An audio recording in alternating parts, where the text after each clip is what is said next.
I breathed 2 sighs of relief during our recent Temple Emanu-El family trip to Israel. The first was when all our trip's travelers boarded the plane out of Newark to Ben Gurion.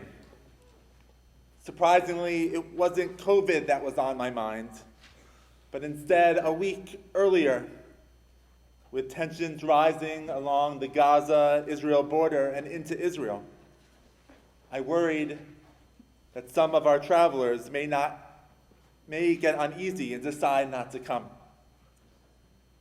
I sent an email to our group advising our travelers that security was our number one concern, and Israel's Iron Dome and protective strategies would prevail should the situation deteriorate. I was relieved when every family boarded with confidence and returned home happily and safely. The second sigh came as I re-rolled and dressed the Torah on our first Shabbat morning in Israel. We had just finished a beautiful ceremony with 7 B'nai Mitzvah students chanting at Robinson's Arch, the egalitarian section of the Western Wall. My sigh wasn't about our students chanting Torah. I knew that they would do wonderfully. But instead, I had been concerned that our ceremony may be interrupted. A month earlier, on 2 different occasions, B'nai Mitzvah ceremonies at the Western Wall or near the Western Wall were interrupted and desecrated by overzealous ultra-Orthodox Jews who believe that women should not read Torah or lead prayers, who are against men and women praying together, and women wearing talitot or other ritual garb. The ultra-Orthodox Jews shouted, calling the worshippers Nazis, Christians, and animals, blowing whistles and ripping up prayer books.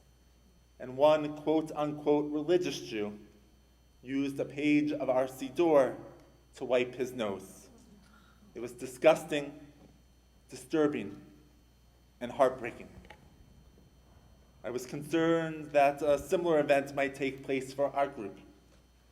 Luckily, our B'nai Mitzvah ceremony went off without a hitch and was a highlight of the trip for me and many of our congregational travelers.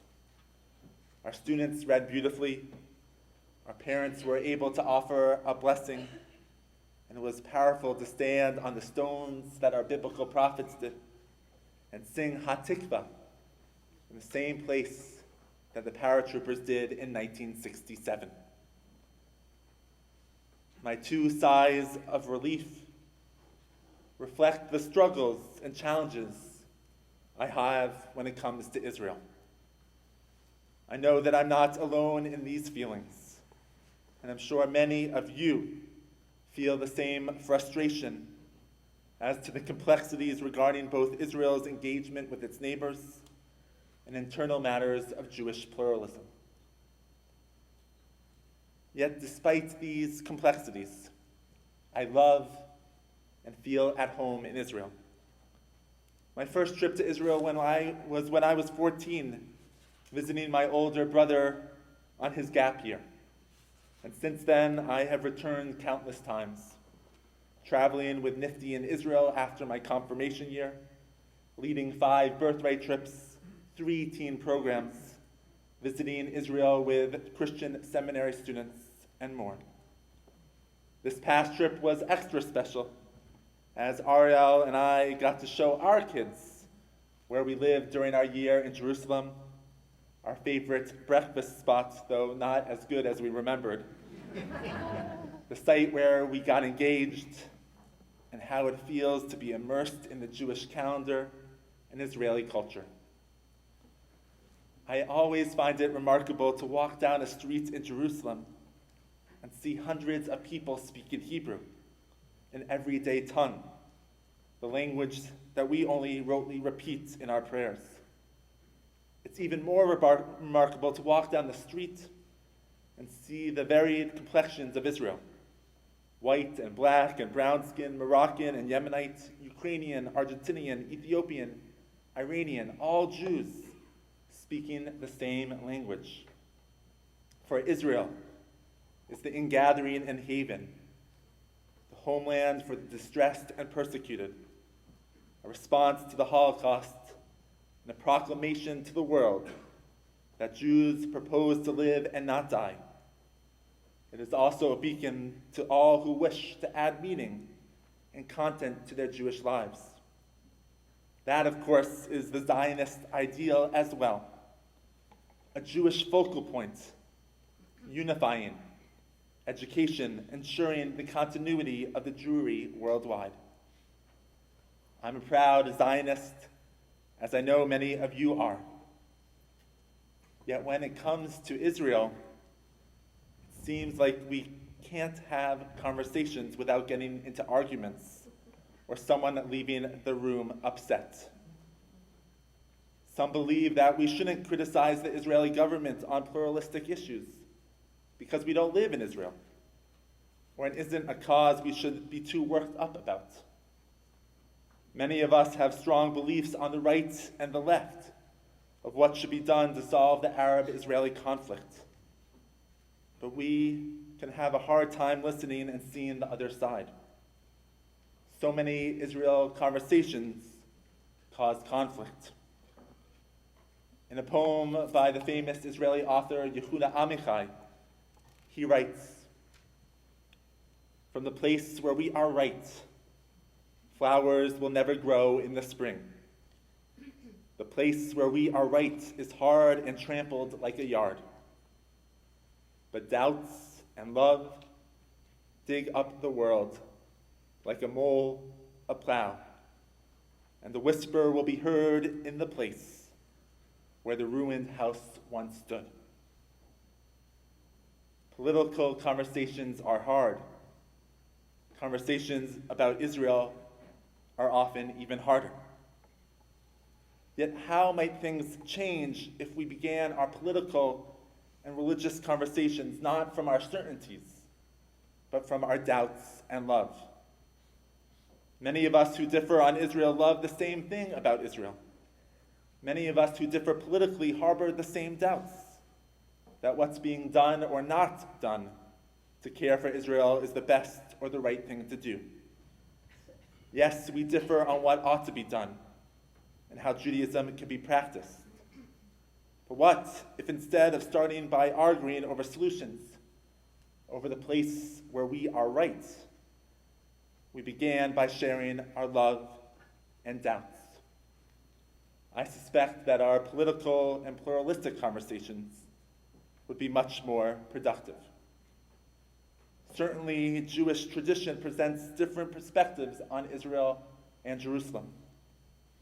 On this most sacred of nights, we can look at our prophetic readings for this season to see these opposing viewpoints.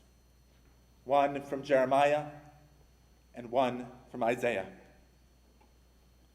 What they have in common, according to Rabbi Jack Moline, is a powerful vision of Jerusalem and the land of Israel, a love of the land. Both texts provide insight into the struggle over how Israel should resolve the dilemma of enemies close at hand. The voice of Isaiah recalls the Jewish military triumph, the secure Jerusalem and the standing army that keeps watch on her walls. Isaiah is filled with military images of Jewish domination. Nations shall see your victory, says Isaiah. There is a clear sense from within our tradition that the way to secure the formerly besieged city is to fortify it. The joy and gladness for Jews will come at the price of their enemies. The celebratory wine we drink will remind us of the blood that was spilled, enemies stomped and trampled like grapes for wine. Compare those impassioned words with the words of Jeremiah, speaking after the war with Babylonia. Jeremiah does not deny the attacks, but says the conflict is now over. God will lead the Jewish people home to a waiting land of plenty. Jeremiah creates a definite sense that our return to the promised land will be complete with every person will sit under a vine and fig tree, and none will be made afraid. It is not that there never was and never would be conflict, nor that the enemies would disappear, but the militant watchman would give way to a friendly neighbor. That is another image of a safe Jerusalem. Jeremiah and Isaiah differ in their understanding on how to have peace in Israel. Isaiah believed in a militaristic and fortified city. Jeremiah believed that we could sit down in peace with our neighbors. From the time of prophets to today, Jews have had different competing visions of how to bring peace to our Holy Land. So this is the time. This is the season for us to emerge from our own cemented barricades and listen to one another. I know this is hard. It's hard for me too. But I know that we are stronger as a community when we stop shouting, when we open up ourselves to different perspectives and take a hard look at our own beliefs.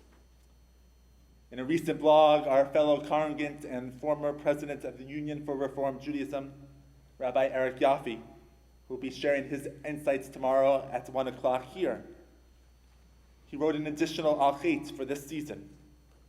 I share his words tonight.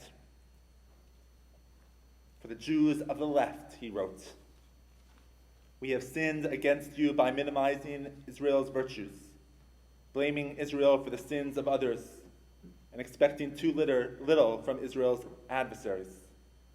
We don't always remember that Israel is a miracle. The Jewish people need a Jewish state, a Jewish army, and a place of refuge for Jews everywhere. We are rightly appalled by the occupation of the West Bank and Gaza, but forget that the Palestinians have not done their part in bringing the occupation to an end. We minimize the dangers posed by the rogue regimes in Iran and by the fundamentalist fanatics of Hamas.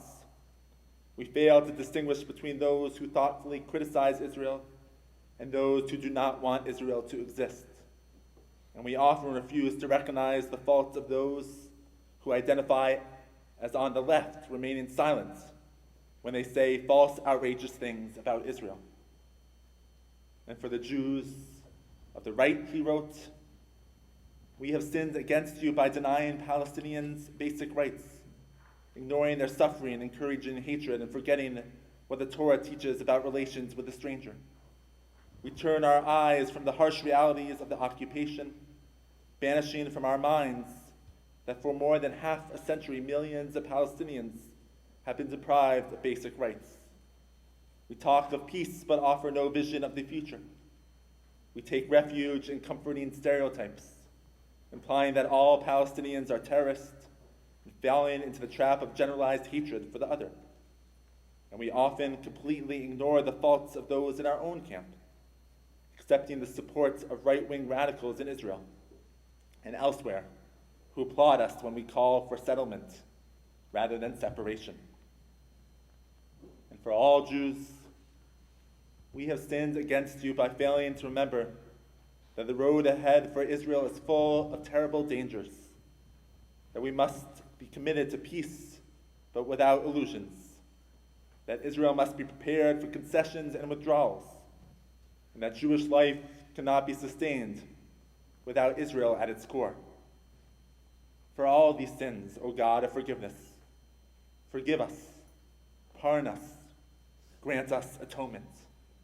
Ba'al kulam Eloha slichot, slachan, mechalanu, ka perlanu. And while our conversations around Israel can be more civil, can be less siloed, can be from a mutual understanding that the other person loves Israel as much as I do, my greatest concern is not having these conversations at all. Having Jews disconnected to Israel having no relationship with the land, is bad for Israel and bad for Judaism. Rather than turning away from these hard conversations, we need to deepen our connections to Israel and engage more thoughtfully and fully. Critically, we must visit Israel. Why have so many well-traveled American Jews never been to Israel, but year after year enthusiastically put Provence and Florence before Tel Aviv and Tiberias? Or visit Jewish museums, Holocaust memorials, and concentration camps across Europe, but shy away from the most significant living memorial with a trip to Israel? Traveling to Israel enhances our connection as Jews and brings meaning and richness to our lives. Roots provide stability, and there is no better roots than standing on Jewish soil, living on Jewish time, surrounded by fellow Jews. And as Reformed Jews, it's extremely important to travel to Israel, to show that Israel is not only a place for the Orthodox, but for us too. If we want a section of the Western Wall where we can pray together and not be interrupted, we need to show up so that the Israeli government knows we count. We must support Reformed congregations and institutions so that progressive Judaism can thrive, not just in America, but in Israel too. I am proud that this summer, a group of 7 families experienced the land, the culture, the people, and of course the food. I hope more of you in the years to come will travel to Israel. I know we will have future family trips. I encourage you to send your kids to Israel when they are teenagers. We have generous scholarships for our high school and Israel programs. And make sure that your college students go on birthright, or even better, study abroad there. And as adults in our community, you have the opportunity to strengthen your roots this coming summer on the Temple Emanu-El bus with Jewish Federation of Greater Metro West. On this evening of vows, why not take a vow and join us on our trip this coming summer to experience Israel? We'll have an informational session about this trip during Sukkot, and we hope that you sign up so you can say Bashana Haba'a Yerushalayim, next year in Jerusalem. And while we may not all travel to Israel in a year ahead, at a minimum, we can all be more engaged. This year we will be marking the 75th year of the State of Israel. On this diamond anniversary, we will be celebrating all the sparkles and uniqueness of Israel. We will also be looking at some of its imperfections too, because to love Israel is to be honest when it's not a light unto the nations. Our Temple Israel's Engagement Committee that was formed last year meets the 4th Wednesday of every month and will be helping to create a calendar of events for this major milestone. I'm excited that we will be bringing in speakers, artists, musicians, and partnering with local organizations to have a huge birthday party. And we are lucky to have Shimon Smith and Sherelle Richmond as part of our congregation. Both grew up in Israel, served in the IDF, studied, and have deep roots there. I know they will be bringing their stories, their love of Israel, as well as their challenges to our community this coming year. In my teacher, Rabbi Lawrence Hoffman's book, A Spiritual Travel Guide to Israel,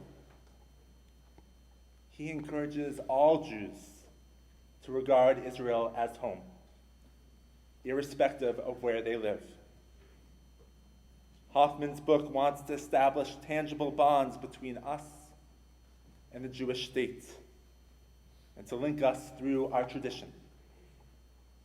He shows us how to elevate ourselves from being tourists and spectators to pilgrims and partners, For tourists are always away from home, but pilgrims are always journeying in that direction. Home, after all, isn't a place where everybody gets along. If that doesn't happen in our homes, why do we insist it happens in Israel?